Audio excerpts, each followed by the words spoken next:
January 1988. It's a brand new year, but I'm still living in California, serving our country in the Air Force. I don't remember anything particular about this month or year, but I do have my list of books that I read, and I'm going to go through them now. There's one, two, three. There's only 4 authors, but there are, looks like 12 books, 13 books. 1, 2, 3, 4, 5, 6, 7, 8, 9, 10, 11, 12, 13 books, but only 4 authors. We're going to go through this relatively quickly. We've seen some of these before, so let's get to it. Book number 1 was, and I have a bunch of these, by the way. 1, 2, 3, 4, 5 of these I borrowed from my mother because she has them. Some of these, the rest of these are mine. There's only a few that I don't have copies of. Anyway, all right, let's get back to it. Number 1, Fletch and the Widow Bradley. This is a prequel to Fletch, even though it was written after, which is what prequel means. Duh. That does for me, not for you fine folks watching this. So this was written after the original book, but takes place before. Fletch is still a reporter, and it turns out he's been writing articles, and his main source is dead. So he's in trouble because how could he be quoting somebody, using someone as a source if they're dead? So he has to figure out what the hell's going on. Fletch and the Widow Bradley. Where am I going to put these? I guess we'll just set them over here like that. You're going to see me leaning over a lot, apparently, because I got to put them over on the bed. Next up, we have Carioca Fletch, if that's how you say that. I've talked about this one before. Fletch, now this is after the first book. He's got tons of money, and he's taken off to Brazil, and there's a mystery during Carnival. And this is probably my least favorite. And it's still entertaining. Just doesn't grab me the way the other ones do. But Carioca Fletch, however you say that. Next, we have, let's make sure, Confess Fletch. Now, he is in, where is he? I don't know. Italy, maybe? He's got an Italian fiance. Maybe he's back home. Must be. Anyway, he gets involved in a mystery as usual. But this book has Inspector Flynn from Gregory MacDonald's Flynn series. Yeah, I haven't been saying the author's name. These are all by Gregory MacDonald. So, another mystery. Brings in a character from another series. It's a lot of fun. I like Flynn a lot. Let's see. What was that? Confess Fletch. So next we have Fletch's Fortune. This is one that I don't have. And it's just the typical Fletch gets involved in a mystery. And it's great. Fletch is snarky, as always. They're well written. They're fantastic. I may have talked about that one before.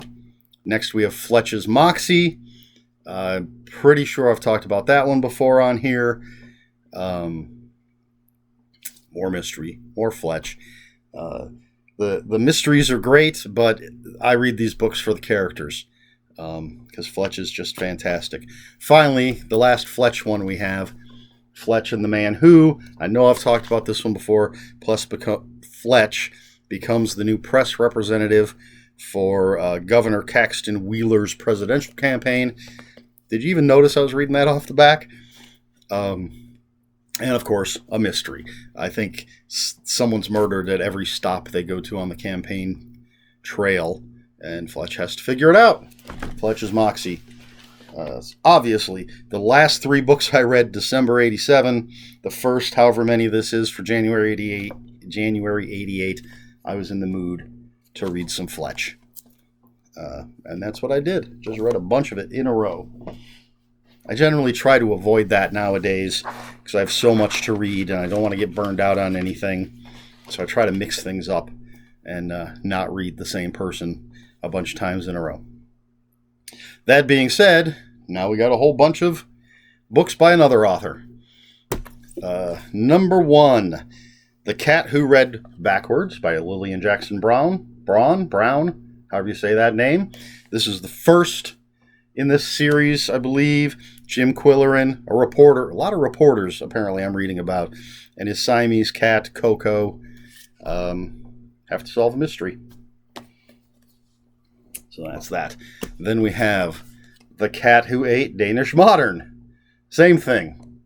Quillerin, Coco, solving a mystery. This time it deals with interior design. I don't know, somebody's murdered. The Cat Who Turned On and Off. And let's see. Oh, this is the book where they added Yum Yum, another Siamese cat. So it's Quillerin, Coco, and now they have Yum Yum. And another murder, another mystery. Man, I'm flying through this stuff. The Cat Who Played Brahms. Are you noticing a theme here? I do like these covers with the similar pictures, bloody cat prints and such. Quillerin, Coco, Yum Yum, Murder. They're fun. They're quick reads. They're easy, cozy mysteries. The Cat Who Played Post Office. Same thing. I'm just repeating myself at this point. Not sure why I chose to read all these in a row. I know I did discover this author before my mother did. I'm the one that got her hooked. Maybe, again, I was just in the mood. So now we have an author, just one book by this author. And that is Test of Fire by Ben Bova. I really wish I had a copy of this book. The copy that I read, because it had a cover by Howard Chaykin. If you watched my favorite comics video, you know Howard Chaykin's one of my favorite comic book writers and artists. I love his artwork.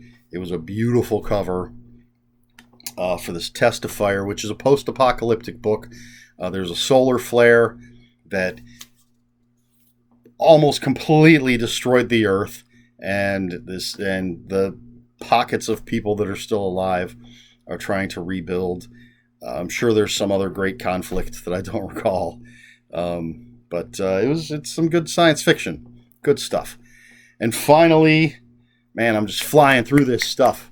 But finally, we have the book that for the longest time, for years and years and years, this was my favorite horror novel. I've read it many, many times. I really need to read it again. Maybe I'll do that at the beginning of the year. I absolutely love this book. It's the second book I read by some authors who changed my life, even though it's their first original novel. I believe they wrote their first novel. You didn't even see those air quotes I used. The first book they wrote was, I believe, the novelization of Fright Night. So not an original. Then this came out. Have I teased you long enough? Have you figured out who it is? This is The Light at the End by John Skipp and Craig Spector. Man, this is a vampire novel. It's a punk rock vampire novel. Splatter punk. There's a psycho killer on the subway in New York. Our main character, Rudy, has been killed, but that hasn't stopped him because, as I said, this is a vampire novel. I love it. I'm hoping. It's been quite a while since I've read it, which is why I'm not going into detail because I don't remember everything. There's just a couple snippets of things that I remember, but I really hope that I'm not disappointed when I reread it because I absolutely loved this. It was, I think, The Resurrectionist by Rath James White is what knocked this off the top as my favorite horror novel. Maybe rereading it will put it back up on top. I should have checked before I did this video to see if it's available in a new edition that's easy to find, or if you're going to have to look for it, find it used. I don't know. All I know is if you're a horror fan, you need to read this book if you haven't read it already. You should be reading John Skipp and Craig Spector stuff anyway, but this book is just absolutely fantastic. Love it. Love it. Love it. That's it. How many books did I say that was? 13. So, for whatever reason, don't know how I had the time, I read 13 books in January of 1988. Uh, and let's see, I'm looking ahead. In February of 88, did not read, I'll tell you this much, didn't read 13 books. But it looks like we're getting back into some mixed, well, okay, some mixing some things up for a short while. Then we're going to get back to long runs of reading the same person. But, you know, that's what I'm here for, to bore you. I don't know. Tell you what I was reading way back in the day, and maybe you'll find something you like. I definitely recommend Fletch. I absolutely recommend The Light at the End. Test Fire, good science fiction, post-apocalyptic stuff. The Cat Who books, they're fun, cozy mysteries. That's not a thing I really read anymore. But back in the day, obviously I enjoyed at least this series. So there you go. That's all I've got. That's January 1988. All right. That's it. Until next time, read more books.